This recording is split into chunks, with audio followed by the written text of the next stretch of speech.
Estimados amigos y hermanos, que la paz y la gracia de Dios sea en vuestros corazones. En esta oportunidad, cabe estar delante de ustedes para abordar un tema bajo el título La naturaleza de la ley. ¿Qué quiere decir la naturaleza de la ley? ¿A qué se refiere esto? Cuando hablamos de la naturaleza de la ley, nos estamos refiriendo al carácter puro, santo, recto, perfecto y espiritual que ella tiene o que ella encierra.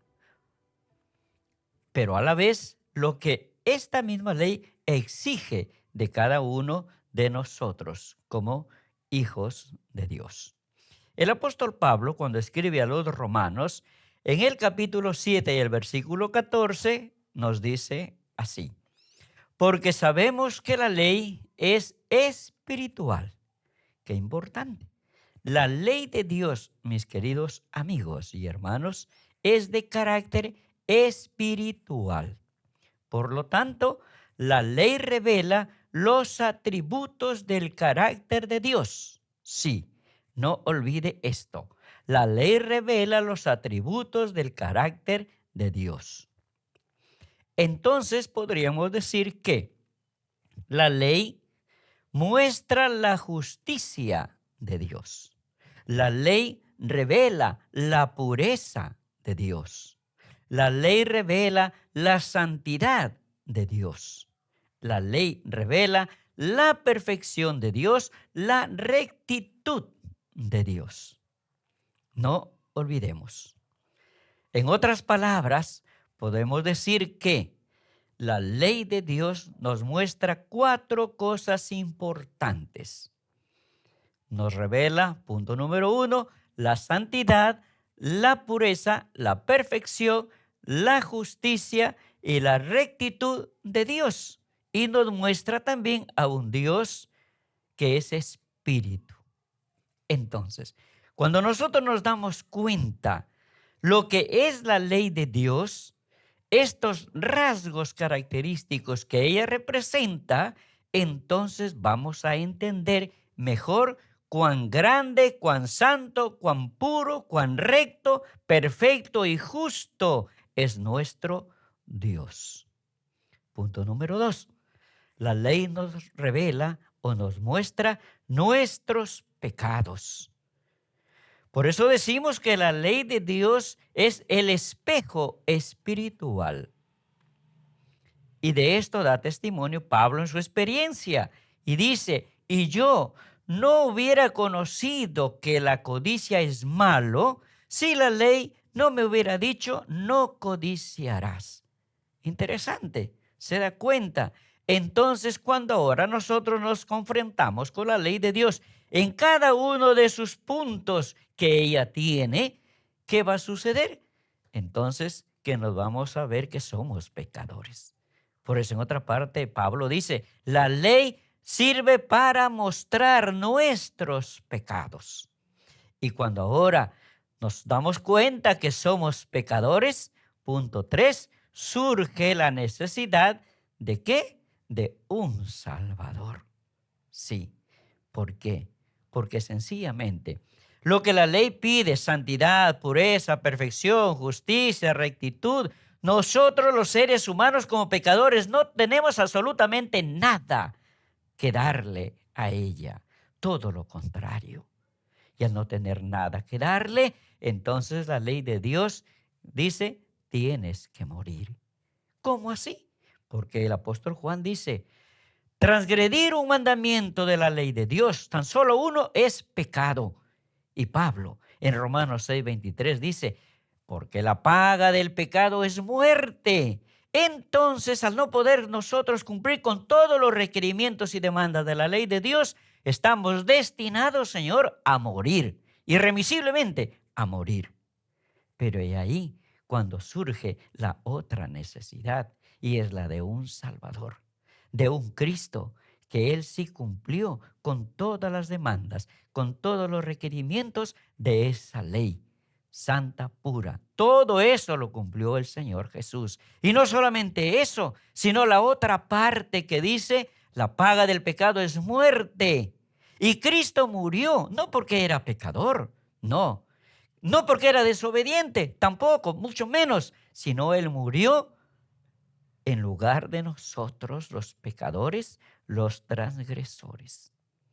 Y cuando ahora nos hemos dado cuenta de la necesidad de un Salvador, surge el cuarto punto, la necesidad de arrepentirnos ante este gran Salvador, Jesucristo. Y al arrepentirnos, confesamos nuestros pecados. Le decimos a Cristo el que perdone todo lo malo que hemos hecho. Traemos a la memoria toda desobediencia, toda ingratitud y todo acto malo y pecaminoso.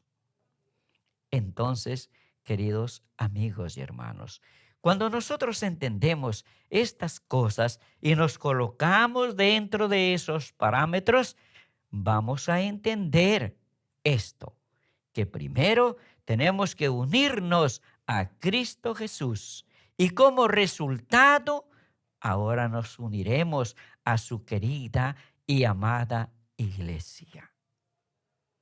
Y esto es lo que el diablo ha tratado de que lo entendamos al contrario. ¿Cómo así? Que primero nos unamos a la iglesia y después nos unamos a Jesús. Y esta es la razón, porque en la iglesia hay estas cosas: desánimo, frialdad, desgano, no hay fervor. Estamos allí, bueno, porque ya sabemos que debemos de estar ahí, pero ese fervor y lo que Jesús espera de nosotros no ve en nosotros, no ve en su iglesia. Pero no se preocupe, todo problema tiene solución. Ahora, entendiendo estos puntos, entonces primero tenemos que unirnos a Cristo Jesús. Sí, Señor. Y cuando nos unamos a Cristo Jesús, como resultado, nos uniremos a su querida y amada iglesia por la cual Él murió. Y entonces vamos a ver como resultados iglesias fervorosas, iglesias animadas, iglesias con ánimo, iglesias con ganas de trabajar, de hablar de Cristo, de hacer la obra misionera, de predicar por cualquier lugar y por todos los sitios donde nos encontremos, porque Cristo, escuche usted, Cristo está en nosotros, Cristo está en nuestra vida, Cristo está en nuestro corazón. Vamos a ver una última parte de nuestro tema. Ahora, el alcance de la ley de Dios. Para ello, los invito a considerar la palabra del Señor. En la primera carta que escribe el apóstol Juan, ya el capítulo 3 y el versículo 15 dice así: todo aquel que aborrece a su hermano es homicida. Y sabéis que ningún homicida tiene vida eterna morando en sí. Y ahora leemos el otro texto bíblico en el primer evangelio, que es Mateo, capítulo 5, y los versículos 21 y 22 nos dice de la siguiente manera: oísteis que fue dicho por los antiguos, no matarás. Y cualquiera que matare está expuesto a juicio. Mas yo os digo que cualquiera que sin razón se enojare contra su hermano está en peligro de juicio. Y cualquiera que diga a su hermano fatuo está expuesto al infierno de fuego.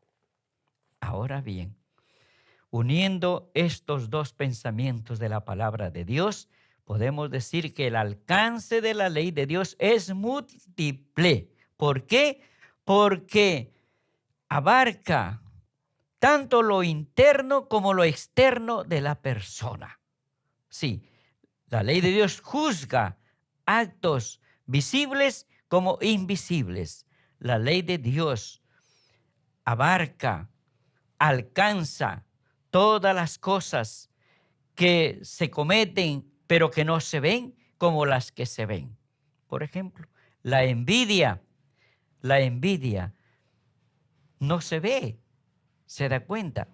El odio muchas veces no se ve, la malignidad, la venganza, la ambición, el adulterio, la fornicación, las muertes y todo tipo de concupiscencia está aquí en la mente. Esto es lo interno. Y hasta acá llega, abarca la ley de Dios, juzga la ley de Dios. Una persona puede tener rencor, odio a su prójimo y ya es transgresor de la ley de Dios. Eso es pecado. Pero se ve, no se ve. Lo que se ve es la acción, cuando ahora lo mata, cuando ahora le da una bofetada, un puñete. Entonces, ahora sí, eso se ve. Todas estas cosas, entonces, es el alcance de la ley de Dios. Lo interno como también lo externo. En otras palabras, podríamos decir que la ley de Dios alcanza los pensamientos, las emociones y los sentimientos. La ley de Dios no solo juzga actos externos, sino también los internos. Por lo tanto, la ley de Dios requiere mente pura y santa, pensamientos puros y santos. Quiero compartirle este bonito pensamiento inspirado que dice así: nuestros pensamientos y sentimientos deben estar de acuerdo con la norma de amor y justicia. ¡Qué maravilloso! Se lo vuelvo a repetir. Nuestros pensamientos y sentimientos deben estar de acuerdo con la norma de amor y justicia, que es la santa ley de Dios. En resumen de todo lo que hemos mencionado, hemos dicho, hemos considerado, vamos a resumir en 5 puntos tan solamente. Punto número 1, Santiago 2:10. Dice el apóstol: cualquiera que guardare toda la ley, pero infringe en uno, es culpable de todos. Mire, quiere decir, la ley de Dios tiene 10 mandamientos, ¿verdad? Pero si tan solamente uno desobedecemos, desacatamos, la escritura de Dios dice, somos culpables de todos. ¿Sí? No me guardaron nada. Por eso es que en la matemática bíblica es 10 menos 1, no 9, sino 0. Así, fíjese. Por eso es que Dios ha puesto ahí ese decálogo, 10 principios, y esos tenemos que acatarlos. Punto número 2, la ley es extensa en su condenación para recordar actos internos y actos externos. El poder condenador de la ley de Dios se extiende más allá, es decir, no solamente a lo que hacemos, sino también a lo que no hacemos. Santiago, en el capítulo 4, el versículo 17, dice: el que sabe hacer lo bueno y no lo hace, eso también es pecado, es transgresión de la ley de Dios.